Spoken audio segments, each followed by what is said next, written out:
El rey de Aram, versículo 1, el rey de Aram sentía una gran admiración por Naamán, el comandante del ejército, porque el Señor le había dado importantes victorias a Aram por medio de él. Pero a pesar de ser un poderoso guerrero, Naamán padecía de lepra. Versículo 2 dice, en ese tiempo los saqueadores arameos habían invadido la tierra de Israel y entre sus cautivos se encontraba una muchacha a quien habían entregado a la esposa de Naamán como criada.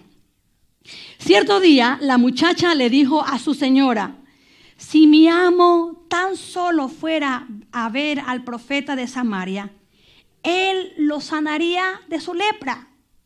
Entonces Naamán le contó al rey lo que había dicho la joven israelita. En el versículo 5 dice, ve a visitar al profeta, le dijo el rey de Aram. Te daré una carta de presentación para que se la lleves al rey de Israel. Entonces Naamán emprendió viaje y llevaba de regalo 340 kilos de plata, 68 kilos de oro y 10 mudas de ropa. La carta para el rey de Israel decía, escuchen lo que decía la carta que Naamán llevaba del rey Aram. Para el rey de Israel decía, mediante esta carta presento a mi siervo Naamán. Quiero que lo sanes de su lepra. Wow. Versículo 7 dice, cuando el rey de Israel leyó la carta, horrorizado, rasgó sus vestiduras y dijo, ¿acaso soy Dios para dar vida y quitarla? ¿Por qué este hombre me pide que sane a alguien con lepra? Creo que solo busca peleas conmigo. En el versículo 8 dice, sin embargo, cuando Eliseo, hombre de Dios, supo que el rey de Israel había rasgado sus vestiduras en señal de aflicción, le envió este mensaje. Y escucha lo que dice Eliseo. ¿Por qué estás disgustado? Envíame a Naamán. Así él sabrá que hay un verdadero profeta en Israel. Entonces Naamán fue con sus caballos y carros de guerra y esperó frente a la puerta de la casa de Eliseo, el profeta. Pero Eliseo le mandó a decir mediante un mensajero, ve y lávate 7 veces al río Jordán. Entonces tu piel quedará restaurada y te sanarás de la lepra. Sigamos con la historia. Naamán se enoja. Se enoja mucho, dice el versículo 11, y se fue muy ofendido. Yo creí que el profeta iba a salir a recibirme, dijo. Esperaba que él moviera su mano sobre la lepra e invocara el nombre del Señor su Dios y me sanara. ¿Acaso los ríos de Damasco, el Habaná y el Farfar no son mejores que cualquier río de Israel? ¿Por qué no puedo lavarme en uno de ellos y sanarme? Así que Naamán dio media vuelta y salió enfurecido. Sus oficiales trataron de hacerle entrar en razón y le dijeron, Señor, si el profeta le hubiera pedido que hiciera algo difícil, usted no lo habría hecho. Así que en verdad debería obedecerlo cuando sencillamente le dice, ve, lávate y te curarás. Entonces Naamán bajó al río Jordán y se sumergió 7 veces, tal como el hombre de Dios le había indicado. Y su piel quedó tan sana como la de un niño y se curó. Después Naamán y todo su grupo regresaron a buscar al hombre de Dios. Se pararon ante él y Naamán le dijo, ahora sé que no hay Dios en todo el mundo excepto en Israel. Y lo que sigue en la historia, usted lo puede leer en el capítulo 5 de Segunda de Reyes. Pero a mí me encanta y siempre les digo, no lea el pasaje así fríamente, usted métase en el personaje. Y a mí ahora me encanta la Biblia dramatizada. Uy, porque soy media dramática, pero me encanta. Y pues, y aquí yo le digo, métase en este personaje. Este personaje se llama Naamán. Y usted use esa preciosa imaginación que el Señor nos dio. Y Naamán está ahí, un comandante del ejército sirio, porque ese es el país del rey Aram. Es un comandante del ejército sirio. Me encanta. Mira cómo el versículo 1 ahí dice, Naamán era el comandante del ejército sirio. Naamán era admirado incluso por su mismo rey. Incluso Dios, dice ese versículo 1, que yo sé que tú lo vas a leer en casa, o te animo a que lo leas en casa. Dios le dio victorias. Mira, Naamán era un hombre poderoso. Naamán era un hombre con honor, con riquezas, con dinero. Pero déjame decirte que bajo esa superficie, su yo real era un hombre enfermo y con lepra. Tú te puedes imaginar él con su vestimenta, con toda su autoridad, con todo su ejército, sus caballos. Pero el pasaje nos deja muy claro que él tenía lepra. Y nosotros en esta temporada, puedes poner la anterior diapositiva, nosotros estamos en una serie que se llama Mi Yo Real. ¿Me aceptarías si conocieras mi verdadero yo? ¿Cuál sería tu aproximación si el día de hoy viene un comandante y tú ves que su piel está lacerada, tal vez sanguinolienta, un poco pasposa de color blanco? Porque déjame decirte que la lepra en el tiempo de Jesús era una enfermedad que era muy común en esa época, y también era una enfermedad que podía causar desfiguraciones físicas. La gente podía perder órganos, partes de sus cuerpos porque la lepra iba comiendo su cuerpo. Incluso era muy dolorosa si la lepra tocaba las terminaciones nerviosas. Y sumado a una enfermedad, o sea, yo te digo, métete, imagínate, tal vez ronchas en su cara, en su cuerpo. Eso es lo que estaba tras la vestimenta de autoridad de nuestro querido protagonista hoy día, que es Naamán, enfermo con lepra. Los enfermos de lepra, cuando llegaban a un lugar para prevenir que llegaba alguien con lepra, tenían que gritar, impuro, impuro. Imagínate, wow. Sumado a todas las situaciones que este hombre poderoso tenía, él tenía que ir gritando por ahí, tal vez, eso, impuro. La gente pensaba que la lepra era contagiosa. La gente también consideraba que la lepra era un castigo por su pecado. Se lo merece. ¿Qué habrá hecho? La gente de esta época pensaba que era consecuencia de un pecado. Así que esta gente era tratada como seres humanos marginados, explotados, invisibilizados, marcados por el desprecio, condenados a la humillación, a la crítica. Y como resultado de todo esto, deberían vivir separados del resto de la sociedad en cuevas y eran expulsados a aldeas donde la gente les tiraba comida. Esa es el yo real de Naamán. Detrás de esa superficie, de eso que tú veías de autoridad, estaba el yo real de él. ¿Qué vería la gente, como te digo, cuando miraban a Naamán? ¿Tú crees que lo aceptarían si vieran su verdadero yo? Naamán estaba en ese cargo mientras estuviera bien, pero si su enfermedad seguía progresando, definitivamente iba a ser sacado de su cargo. ¿Lo aceptarían si lo vieras a él el día de hoy? Es más, la pregunta te la puede hacer más personal. ¿Qué ven los otros de nosotros? ¿Qué ves tú de ti mismo?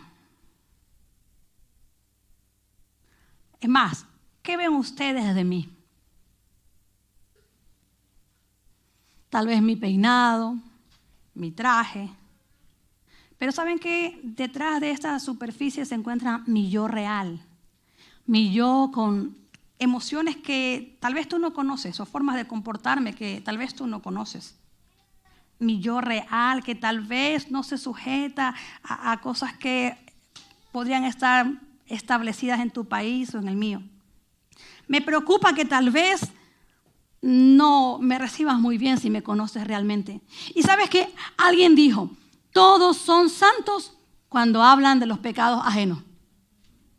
¿Se han escuchado? Todos son santos mientras hablan de los pecados ajenos. Pero me encanta porque otro más valiente dijo, todos somos santos hasta que nos conocen, hasta que comparten con nosotros. Pero ¿sabes qué? Déjame decirte, iglesia, que para que tú y yo cambiemos esos patrones de comportamientos que nos meten en problemas, para crecer en nuestra espiritualidad, para sanar nuestras emociones, para seguir creciendo, como siempre decimos, a la imagen y la estatura de Cristo, debemos descubrir qué emoción o qué sentimiento nos está dominando. Tal vez el sentimiento o la emoción que más te domina es la ira, el enojo o estás a la defensiva, pero eso nadie lo conoce. Tal vez solo lo conocen tus familias que tal vez ya ni te aguantan y que te dicen, ¿y no que eres cristiano? ¿Solo a mí? ¿Qué hay atrás de nosotros? Porque iglesia, no podemos fingir que somos una cosa y hacer otra, porque Dios no trabaja en personajes que nos hayamos inventado. Tú y yo tenemos que sacarnos la careta y delante del Señor permitirle que Él trabaje en nosotros. Mientras tú y yo nos seguimos negando a reconocer de que sí, tengo que trabajar en mi carácter. Cuando dejemos de justificarnos, no, es que yo soy perfeccionista, me gusta que se hagan las cosas bien, mandona es que soy. Si tú y yo, mira, no reconocemos esas debilidades de nuestro carácter, no podemos seguir creciendo espiritualmente, no podemos decir que somos maduros espiritualmente, porque como siempre lo digo aquí, los frutos del Espíritu Santo tienen mucho que ver con nuestro carácter. Y es ahí donde tú y yo debemos tener ese espacio en donde podemos ser reales y decir delante del Señor, pero también delante de otros, ¿sabes qué? Ora por mí porque todavía tengo estas luchas. Para cambiar estos procesos de comportamientos, nosotros tenemos que sacarlos a la luz. Tenemos que desenmascararlos. Y mira, Naamán tenía una dolencia bajo la superficie. Y no era la lepra. Es más, me siento identificada con la misma dolencia de Naamán. A Naamán le gustaba tener el control. A Naamán le gustaba decir, la última palabra la tengo yo. Naamán le decía, es que las cosas se hacen así, no como él lo dijo. Naamán tenía esta dolencia que, como te digo, la reconozco, tengo que seguir trabajando en esto. Le gustaba tener el control. ¿Y sabes qué? No es malo tener el control. No es malo tener el control. ¿Cuántos de nosotros, cuántos de nosotros nos gusta tener el control? Amén. Amén. Sincero, ahí está. Y si no levantaste la mano, pero querías que el de al lado la levante, tal vez tú eres el controlador.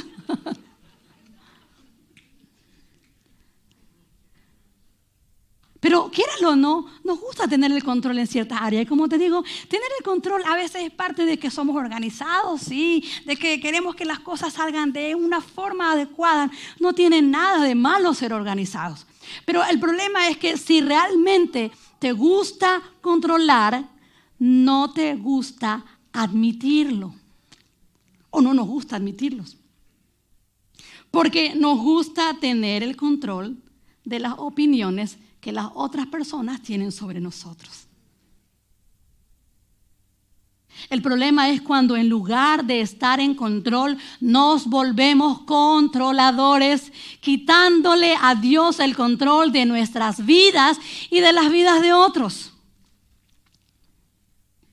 Nos volvemos enojones, iracundos, mandones, orgullosos, cuando las cosas o las personas no responden o no hacen como nosotros queremos. Y sabes qué, mira, Naamán tenía toda la autoridad y el poder para estar en control, pero su salud se salía de control. Su salud se salía de sus manos. Su salud estaba bajo el control de Dios nada más. Él no tenía el control sobre su situación para poder sanar. Y Dios en esta situación, en esta historia de Naamán, lo lleva a soltar el control. Quiero hacer una pausa aquí. Si tú tienes un niño pequeño, mira, abajo hay una preciosa escuela dominical donde los niños se van a divertir, en serio. Yo invito a uno de los ujieres y le puede presentar, porque yo sé que aquí los niños a veces se aburren y más que yo soy gritona, pero te animo. Van a pasarlo bien bonito y vas a estar cómoda. Ok, entonces después de mi pausa sigo. Ahora, Dios tenía que intervenir aquí, ¿no es cierto? Y en esta historia Dios interviene. Con este hombre Naamán, poderoso, detrás de su ropa había pudredumbre. ¿Sí? Pero lamentablemente, como te digo, eso no era lo principal. Lo principal era que Naamán tenía el control. Tú te lo imaginas ahí bravísimo porque no se hizo como él quería. Pero lamentablemente lo primero que hace el Señor es que Dios lo lleva a un lugar a humillarse.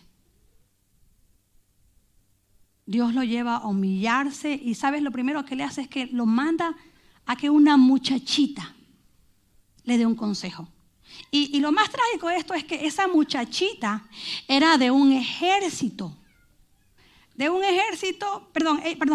Era de un pueblo que había sido recientemente capturado por ellos mismos. Había sido tomada cautiva. Era del pueblo de Israel. Y esta niñita dice, ay, si mi amo fuera a visitar al profeta en Samaria. Mira, Samaria era enemigo del pueblo de Naamán, del pueblo sirio. Wow, mira lo que está haciendo el Señor. Está recibiendo un mensaje de una niña, la niña que había sido capturada de un pueblo enemigo de ellos. Tiene que escuchar a una sirvienta, por decirlo así, suena bien despectivo, pero esa es la situación. Pero esta sirvienta le dice que podría ser sanada por el pueblo enemigo. Naamán va a donde el rey, y el rey también, que era un poco prepotente, le manda una carta diciendo, tienes que sanarlo. Le dice al otro rey, ¿no es cierto? Eliseo le dice, ok, mándalo para acá para que él vea que hay profeta en Israel. Ese hombre, Naamán, tiene que caminar, en caballo, 100 millas. Nosotros los que vivimos aquí ahora sabemos lo que es. Yo 20 millas ya voy aburrida y en carro. No sé ustedes. Chacopí, 20 millas, 40 minutos ya me muero. 100 millas en caballo. Además, él iba con ese pago impresionante que llevaba con él, esa carta controladora, pero ahí está. Y lo peor es que cuando llega al pueblo de Israel, mira lo que pasa, te estoy repasando la historia. Yo no sé ustedes, pero si de repente a mi casa llega un comandante con todo su séquito, yo me imagino ahí, el día de hoy tal vez limusinas, carros, yo qué sé, carros militares, no sé. En ese entonces dice que eran los carros militares, los carros a caballo, perdón. Yo no sé, pero si tú estás ahí en la puerta, yo no sé, o capaz que dice la migra, corre, no sé. Capaz que yo me voy corriendo. O si no, dice, a ver qué pasó aquí. Sí, coronel, no sé.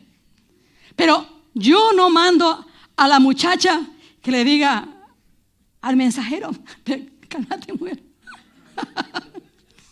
Cualquier parecido con la realidad es pura coincidencia. Pero la cosa es que ponte en el lugar. Eliseo le llega a un coronel del ejército enemigo y él no va personalmente y le dice, lo voy a atender. Mira, él le manda a un mensajero que le diga a este coronel, anda a bañar, antes anda al río Jordán y sumérgete 7 veces. Mira, definitivamente era un hombre de Dios, eso sí lo sabemos. Pero él también está unido con el Señor para que Naamán deje el control. En verdad que el Señor lo está llevando en esta historia poco a poco a soltar el control. Le está haciendo que deje ese orgullo que a veces tenemos cuando estamos en control. Y mira, él llega a la puerta y cuando llega a la puerta, como te digo, ni siquiera lo atiende Eliseo. Yo me imagino a Naamán en la puerta esperando que Eliseo lo atienda. Y el versículo dice, yo pensé que el profeta iba a mover su mano e iba a ser sanado. Él ya tenía pensado, era tan controlador que ya sabía cómo quería que Dios lo sane. Y llega ahí y no pasa nada.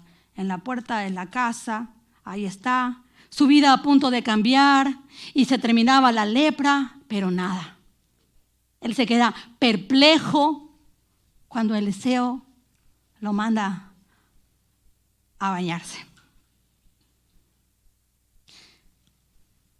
Eso implicaba 30 millas más adelante al Jordán. Pero ¿sabes qué me encanta? Porque yo estaba mirando qué significa el río Jordán. La palabra Jordán significa bajar o descender. El Señor estaba mandando a Naamán a que descienda, que se baje de su orgullo, que suelte el control. Y sabe que el río Jordán, yo no he tenido el privilegio de ir a Israel el día de hoy, pero en ese tiempo y en el tiempo de hoy, es un río escaso. No es muy poderoso como tal vez lo fue antes. Incluso los que han ido dicen que cuando tú llegas al lugar bautismal donde estuvo Jesús, su agua es baja, es lenta y tiene un tono verde oscuro. En ese río, el Señor estaba mandando a ese comandante a sumergirse, y no 7 veces. Baja, orgullo. Baja, deja todo el control ahí. Y yo no sé, me imagino que él no estaba sin ropa, él estaba con toda su vestimenta de autoridad, sumergiéndose, bajando, descendiendo, soltando el control de todo, dejando ahí. Naamán estaba enojado porque los planes de Dios no se veían como él esperaba. No coincidían con sus planes. ¿Cuántos de nosotros a veces queremos que los planes de Dios se vean como los nuestros? Y resulta que Dios hace todo lo contrario. Y nos enojamos. Señor, yo quiero que tú me hagas esto, Padre. Y Dios hace todo lo contrario. Tú le ruegas al Señor que te dé solución en esto y el Señor parece que no escucha. Y Naamán se enoja porque los planes de Dios no se veían como él esperaba. El profeta no iba a poner su mano y no iba a ser sanado. Tenía que caminar, tenía que poner de su parte, tenía que humillarse, tenía que bajar a ese charco de lodo y sumergirse no 1, sino 7 veces. Era necesario tal vez que el Señor hiciera eso con Naamán para que Naamán dejara todo el orgullo, todo su control en el piso, para que bajara, para que descendiera y reconociera que el control de toda su vida la tiene solamente Dios y que nada está en nuestras manos. Porque muchos de nosotros decimos, Dios, yo quiero hacer tu voluntad, pero no me hagas ser misionero en África, no sé. Señor, yo me quiero casar con alguien, por favor, pero que no sea poco atractivo. No me hagas casarme con alguien que no me agrada mucho, aunque sea un hombre de Dios. Si es feíto, no es para mí, Señor. Escucha, Naamán. Te quiero servir, pero no quiero ser maestro de escuela dominical con esos morchitos. No, mentira. Solo quiero tocar la guitarra todo el día y que la gente se enamore de mi voz. No. Te estás riendo. Pero ¿sabes qué, iglesia? Es posible que te sientas así en algún momento de tu vida. Y pues, está bien. Está bien que de repente el Señor nos dice, bájate, hija. Bájate, hijo. Yo tengo el control. Porque a veces en verdad le pedimos al Señor, le hemos orado, Señor, yo voy a ir a la iglesia si tú sanas a mi mamá. Y resulta que tal vez muere. Porque sabes que tal vez el milagro no era ese. Tal vez el milagro era que tú llegues a la iglesia. Porque muchos han venido, Señor, yo voy a la iglesia porque yo quiero que tú restaures mi familia, porque yo quiero que mi esposo regrese, que mi esposa regrese, y tú llegas y no se restaura. Porque tal vez lo que Dios quiere es que tú seas restaurado. Porque como Antoine nos enseñaba la semana pasada, solo tenemos control sobre nuestras decisiones, no en las decisiones de los demás. La mayoría de nosotros creemos creer que cada vez que entregamos nuestra vida a Jesús, cada vez que confiamos en Él, Él nos dará una vida feliz, saludable, cómoda y libre de problemas. Eso es lo que a veces creemos el día de hoy. Pero ¿sabes qué? Proverbios capítulo 16, versículo 19 dice, podemos hacer nuestros planes, pero el Señor determina nuestros pasos. Y mira, ¿sabes qué es lo que pasa? ¿Qué hay detrás del control? Porque Naamán tenía que, ¿por qué él era controlador? Mira, él tenía por qué, porque tenía autoridad. Pero ¿por qué tú y yo, tal vez el día de hoy, somos un poquito controladores? Y mira, las cosas no pasan por gusto. Tal vez lo que hay detrás del control, y esto es así. A veces detrás del control hay una historia de rechazo en tu vida. Alguien te rechazó, alguien que tenía que protegerte no te protegió. Y en ese momento tú decidiste tomar el control de tu vida. Tal vez también, mejor dicho, no tal vez, también detrás del control se esconde que fuiste indefenso cuando eras pequeño, cuando eras joven y no te cuidaron. Y tú dices, no, yo tomo el control. También detrás del control hay inseguridades. Si alguien tiene inseguridades, empezará a controlar a las otras personas por esa inseguridad. Tal vez con el control, esta persona criticará a otros por tener el control y los manipulará, le prohibirá cosas. Toda persona insegura critica y juzga porque quiere tener el control de toda situación. Y una persona controladora no va a honrar a nadie. Va a decir, sí, yo sí lo honro, pero en realidad no va a honrar adecuadamente. Porque la persona a quien debe honrar se puede convertir en una amenaza para lo que quiere hacer. Atrás del control también se esconde la manipulación. Hay quienes pueden ser controladores porque creen que necesitan manipular para conseguir lo que quieren. También detrás del control puede ser porque has crecido en un ambiente de control y te comportas de esa manera. Y a veces el controlar se vuelve normal. Ahora, regresando a Naamán, como te digo, no todo es malo. Hay una cosa que tenemos que reconocerle a Naamán. Naamán nunca dudó. Naamán tenía fe. Él dijo, yo tengo fe de que voy a ir y me voy a sanar. Desde el momento en que la muchacha le dijo, él ya debe haber escuchado que el Dios de Israel, él tenía fe. Él tenía fe en que podía ser sano y eso era bueno, pero escúchame, iglesia, la fe sin obediencia, haría que Naamán viviera una vida con una lepra mortal. La fe sin obediencia. Por eso tú y yo debemos tener fe. Sí, yo creo en Dios. Perfecto, muéstrame tus obras. La fe va acompañada de la obediencia. No podemos decir yo tengo fe en Dios, porque la palabra de Dios dice hasta los demonios tiemblan y creen. Tenemos que tener una fe acompañada de una obediencia y hacerlo a la manera de Dios. Dios desea, una vez más, fe y obediencia. Qué terrible habría sido la historia de Naamán si es que terminara con que él, enojado, le da la vuelta a la espalda a Dios y le da la espalda a las bendiciones de Dios. Le da la vuelta a lo que Dios quería derramar sobre su vida en ese río sucio del Jordán.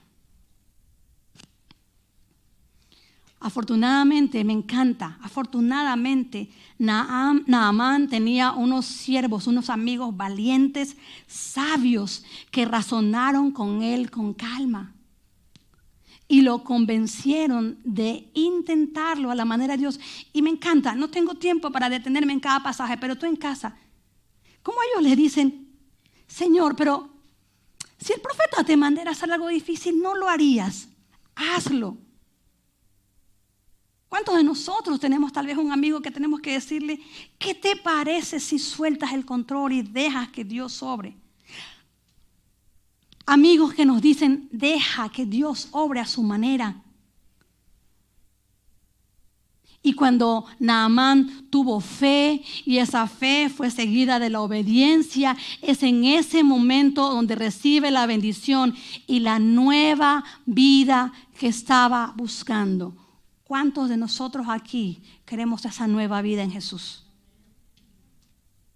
Fe acompañada de obediencia. Aun cuando a veces pensamos que Dios no lo está haciendo lo mejor, que tal vez yo lo podría hacer mejor, que tal vez yo puedo tomar un poco del control.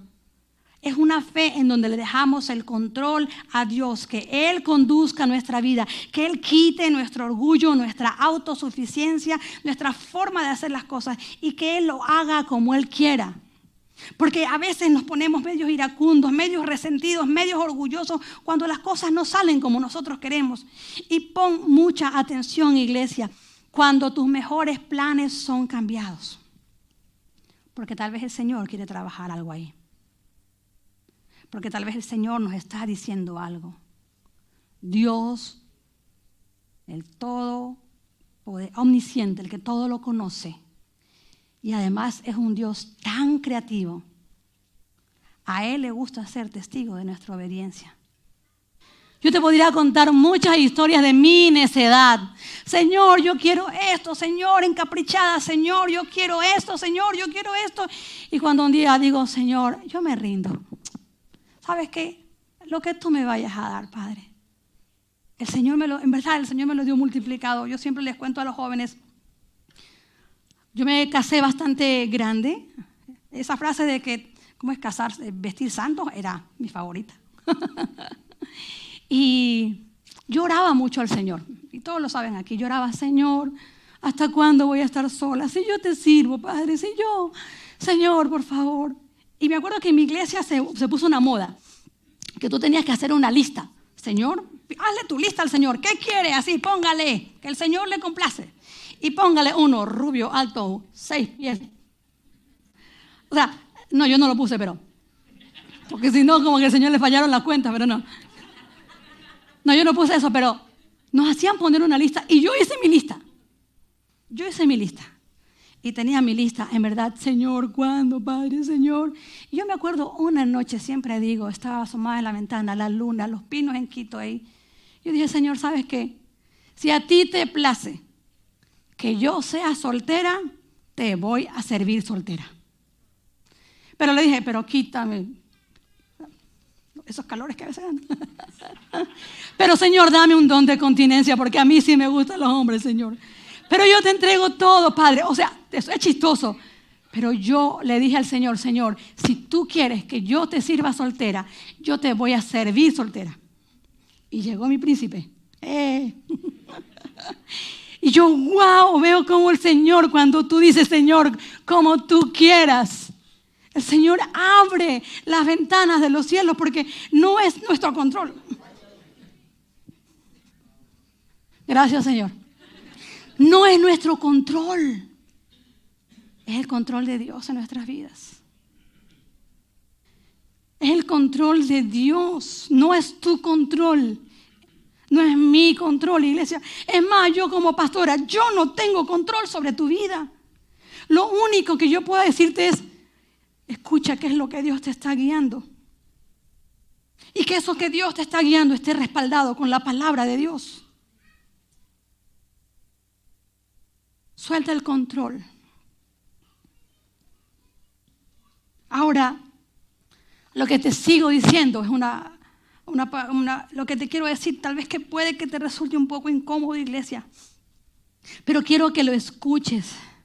Nuestra necesidad de controlar podría mostrar nuestras áreas más vulnerables y de necesidad espiritual. Eso que tú quieres controlar es lo que no le has soltado al Señor. Porque eso que más intentas controlar a menudo te revela dónde no confías en Dios. Porque cuando no confías en Dios en algún área de nuestras vidas, nos dedicamos a tomar el control de esa área. Pero cuando esa área está en fuera de control, ya no podemos controlar más. Intentamos enojarnos, intentamos ponernos resentidos. Es que se tiene que hacer a mi forma. Y yo me resiento y me enojo, pero tal vez el Señor te está mostrando algo. Todo eso que está pasando en tu interior, tal vez hay que mostrarlo hacia afuera para que sea sanado. Tal vez por fuera tú te muestres carismático, tal vez te muestres con mucha gracia, aparentas ser una persona muy confiada y todo parece estar bien, pero en el interior tú sabes que hay una persona asustada, una persona insegura, una persona que está dispuesta a hacer lo que sea por comprar la aceptación, por estar en control. Cuando nosotros somos mandones, cuando estamos en control siempre nos estresamos, nos lastimamos, no permitimos que los otros también participen. No permitimos que los otros participen en nuestro proceso, no permitimos que los otros sean parte de nuestro crecimiento porque queremos estar en control. Y nos alegramos cuando la gente hace lo que nosotros queremos. O nos alegramos cuando nosotros estamos al mando. Pero si otra persona agarra el mando, nos resentimos. No los seguimos. No los escuchamos. Y pasivamente ejercemos oposición. Pero ¿sabes qué? Yo podría terminar la historia aquí con Naamán y te animo que mires el resto de la historia.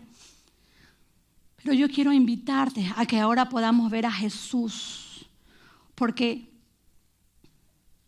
Jesús no nos invita a vivir una vida en comodidad y tranquilidad, sino una vida de sacrificio y entrega. Jesús, al igual que nosotros, podría haber estado tentado a controlar. Él es Dios. Sin embargo, Jesús prefirió rendirse antes de controlar. Una noche, una famosa noche, Mateo 26:39 dice, Él se adelantó un poco más y se inclinó rostro en tierra mientras oraba. Padre mío, si es posible que pase de mí esta copa de sufrimiento. Sin embargo, quiero que se haga tu voluntad y no la mía.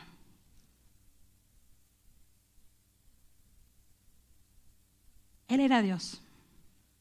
Sin embargo, le dejó el control al Padre Celestial, así como tú y yo tenemos que hacerlo. Señor, que no se haga mi voluntad. Que no se haga, Padre, lo que yo creo. Que se haga tu voluntad y no la mía. Esa misma noche vino un soldado, sacó su espada vino un soldado, sacó su espada y quería apresar a Jesús. Pedro sacó un cuchillo y le voló la oreja. Y yo, como me imagino en la Biblia, no sé, buscaron la oreja ahí, se la pusieron, el Señor oró y su oreja fue sanada. Y Jesús le dice a Pedro, Pedro, no lo haremos de esta manera. Porque Jesús podría llamar legiones de ángeles que lo defiendan. Pero Jesús eligió soltar el control. Jesús eligió rendirse al Padre y a sus planes. Y ahora, si Jesús se rindió a los planes, ¿todo salió perfecto? Inicialmente no. Porque se entregó al Padre, pero fue arrestado, golpeado sin piedad, hasta que ni siquiera parecía un ser humano por los golpes que le dieron, azotado 39 veces en la espalda, hasta que sus órganos internos probablemente estaban lastimados también. Le pusieron una corona de espinas en la frente, le clavaron estacas en las muñecas y en los pies, y aún así él oró, por favor, Padre, perdónales, porque ni siquiera saben lo que están haciendo. Y él sigue soltando el control. Y dice, se acabó todo, consumado es. Hice todo lo que me enviaste a hacer. Y además su último grito, él ora y dice, una vez más, en tus manos encomiendo mi espíritu. Iglesia, yo creo en una vida abundante en el Señor. Yo creo que cuando aceptamos a Jesús de nuestro interior corren ríos de agua viva. Yo creo que la vida cristiana en verdad es una vida de bendición, pero tenemos que soltar el control. Jesús suelta el control e inicialmente no le va bien, pero al tercer día Él resucita. El tercer día Él nos da la salvación a cada uno de nosotros. Y entonces, iglesia, yo ya para terminar esta palabra del día de hoy, quiero hacerte la pregunta. ¿Qué estás tratando de controlar que Dios quiere que entregues?